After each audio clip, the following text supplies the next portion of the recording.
Hello and welcome back to my RC channel.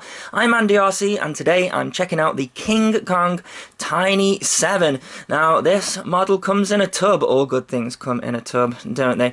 But it's a really nice package this, and what it is a tiny whoop style aircraft in a very nice package. So this is the TINY7. They did offer to send me the TINY6 as well, but I thought, well, it'd make the video too samey. So I went for the 7. Now 7 stands for 7mm motors and 6 stands for 6mm motors, and the difference between them is just that, the size of the motor and the size of the battery that you get given. So the TINY6 takes 250 milliamp batteries and the TINY7 takes 500 milliamp. So I thought I'd go for the bigger one and see what it is like. So as I say, tiny whoop style aircraft but with 7mm motors. We have got a SP Racing F3 flight controller with a built-in 16 channel VTX. And then we have got a little camera up the front here as well. And then this is actually the antenna for the VTX that is built into the board. And then this one has got one of those AC800 S-Bus receivers, and that's the antenna for that. In fact, it says all of the other protocols that it comes in, so I think this might be Futaba, DSM2, Fly Sky, or you can get it with no RX at all. But what I like about the AC800 is that after about 6 seconds of it receiving power, and that's power from the USB connector as well, so USB connector under there, is it goes into a binding mode, and that means that you don't have to mess around with any commands in the CLI, or you don't have to mess around pressing any buttons. The only problem with that is if you aren't quick enough plugging the battery in and then switching on your transmitter, it can go into bind mode again, but that's not a huge problem. So yeah, it's a really nice package this. So it looks like all of the motors are going into the flight controller using 1.25 pitch micro JST, and then the battery connector, it looks like it's a 2mm. I think that's called a PH JST connector there, so slightly bigger. Now it weighs 32 grams actually without a battery, and then 44 grams with these 500 milliamp batteries. So yeah, quite a heavy model this, so I'm interested to see how it performs. We have the usual tiny whoop ducts, but it looks like we have some structure to it there, so hopefully it's going to be fairly rigid. Now, in order to change the channels on the VTX, you have to take these 2 screws out here, and then there's a bootloader button, which is nice because if we brick it, then we don't have to mess around soldering. And then there's a frequency button. You can't quite get to it. I don't know if that's going to show on the camera, but yeah, you can see there's 2 buttons there. One is the bootloader and the other is to change between the 16 channels. 16 channels is fine for a tiny whoop, I think. I'm just going to be flying this inside. So yeah, it weighs 44 grams of the battery, fairly heavy, so yeah, we'll see how it performs. And the great thing about this is, I know people are going to say, what is the best tiny whoop? It's difficult to say, right? I would say the model that has the best features would be the Warlock, because it has got the on-screen display. But just look at all the stuff that you get with this. You get, I think it's 5 batteries. Let's take a look at that. Yep, so 1, 2, 3, 4, 5 batteries, which is what you need with models like this, you know. They're 500 milliamp there. And does it say the C rating? It just says, yeah, 30C there and 5C max charge. So, nice load of batteries. My only problem with that is the batteries don't fit in very easily into they sort of have to squeeze them in. So we've got this lid here, and then check this out. This is a charger for those 5 batteries, and it's a little bit fragile, I have to say, but it's got the option to charge from a 2 to 4S battery there, so you can take that out to the field if you like. Or you can charge it from a USB connector in this side. So we have got the 2mm PH and then the 1.25 pitch JST charger as well. And another great thing about this is you've got these little switches here, one of these switches to the 250 milliamp, and then this one the 500 milliamp, so it changes the amp rating at which it charges at there. So I think if that is going to charge at 500 milliamp, and that's milliamps per hour, and this is a 500 milliamp battery, you're looking an hour for the battery to charge, but you can stick all 5 of them in there, stick a USB connector in there, and away you go. And then there's a little light on here as well, tells you when it's charged. We've got a manual. Sadly, it's completely in Chinese, so pretty useless there, but it does tell you some English there, so you can see that's the flight control. It tells you that one is the boot and the other one is the click change frequency point, is what it says there. Actually, yeah, this is in English, and then the other side is in Chinese, so apologies for that there. Also, it tells you the frequency table as well, so we've got lights on the inside there that tells you what frequency that you are landing on, and it just tells you all the specifications there as well. Oh, it also shows you the Betaflight setup for the receiver as well. So yes, it comes flashed with Betaflight. I just made a couple of changes, so I will show you the changes that I made, but I'm not going to go through everything. There's about 3 things that I changed, so I'll take you through that. So I'm going to be using the Tyrannus here to control this, so I've just set a model up. I've got it to arm on that switch there, and then I've got my mode switch on there. Out of the box, it is set to arm on auxiliary 1, and it's also angle mode as soon as it arms, so no acro or anything like that. You'll have to unlock that. Well, let's take a look at the other stuff that you get. So you get given a load of spare screws and grommets and things for this canopy. Here we get a prop remover. We get, now this is interesting, this is the yellow version, but it's not.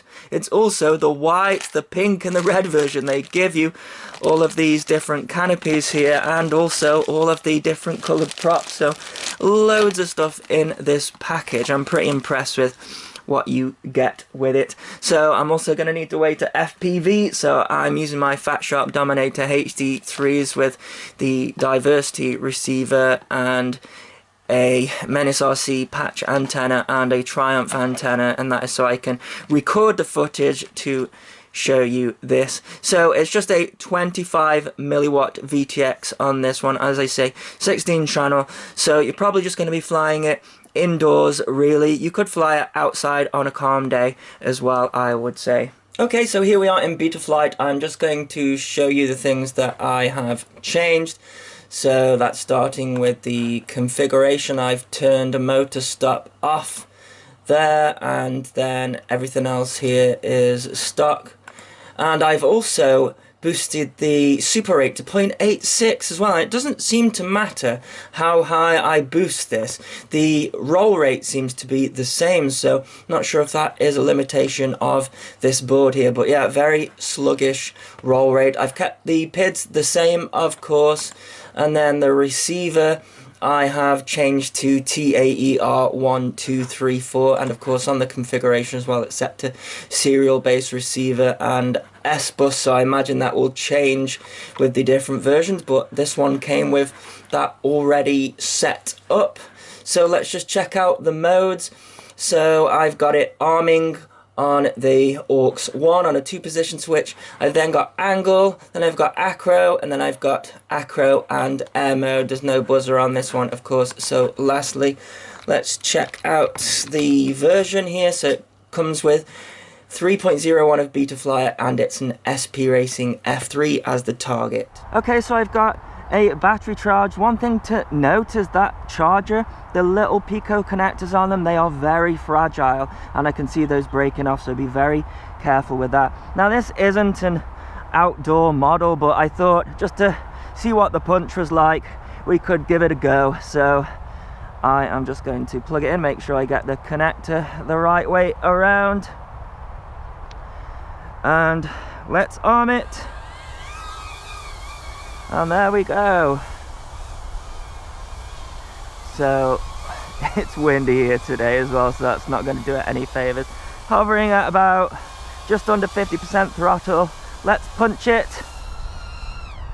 Yeah, it's fine. It's going to be fine for indoors. It's not liking the descent from that height at all. Let's see what the acro is like. Whoa dear. Yeah. I hit the ground there. That's weird because it seems fairly docile even with that super rate bumped up to 0.8. Yeah, it's not enjoying outside at all. You see, it's sort of yawing there on its own. I don't know if that is the wind pushing it or what, but I need to check whether it's going to do that indoors. But yeah, not an outdoor flyer, this one at all. See if I can get it close to the camera. Yeah, it's getting blown around. I mean, it's not a crazy wind here today, but this thing is so tiny anyway. Let's see if it'll just fly around. I mean, you can fly outside. I would say on a very, very, very calm day, you could have some fun with it. But you saw that as I tried to do some acro, had to gain a lot of height to do a flip with it. And then it doesn't like coming down at all. And there's not much power to recover from those maneuvers, so I can see why they just gave it angle mode out of the box. I know some people do fly acro indoors, but I'm not sure you could with this one. But it's flying nicely now. Now that I've calmed it down a bit and I'm not trying to fly it like a 250 racer. You can see here it's just cruising around fine outside, but yeah, I think I'm going to come in for a landing because this one is just for indoor flight. So a couple of hours later, after that line of sight flight, the wind went completely flat calm. I think it was more of a calm before the storm though, because it absolutely threw it down a couple of minutes later. But just as I thought, you can fly this one outside. You just need really calm conditions, and actually at that point it flew quite nicely. Still not sure why the rates are so docile though. I haven't changed anything in my Tyrannus, and yeah, so I don't know what that is. Maybe the version of Betaflight or something, or just the fact that these motors aren't crazy powerful, and when you roll over it doesn't produce a snappy roll as much as it would with, say, I don't know, a lighter brushed or brushless model, something like that. But I was impressed with this model in more ways than one. I think the quality of the camera is really good considering its size, and I didn't think there was a huge amount of breakup on it as well. I mean, it's just using a little copper antenna there, and I was easily getting 50 meters of range there, and you could probably take this one out to 80 to 100 meters at a push, I would say. But the most impressive thing of all with this model, and you'll see it inside as well, is I was getting a 6-minute flight time, which has got to be the longest flight time that I have had out of any of these Tiny Whoop style aircraft. I do think that battery is potentially a little bit oversized for the size of the model, 500 milliamp, 0.5 of an amp, but it does fly with it. It isn't the most powerful model out there, but these Tiny Whoop aircraft, they're not designed to fly outside. Look at this as I go and have a go in the woods here, and there's lots of scragglers around and very dangerous territory when using an analog camera. I think I just about make it out here, yeah. But I did have fun with it flying line of sight. I had fun with it flying it outdoors FPV, but now I'm going to leave you with some indoor FPV. I had a lot of fun with it. I'll put a link in the description if you wish to get one. As always, thanks so much for watching. Please continue to subscribe. Cheers.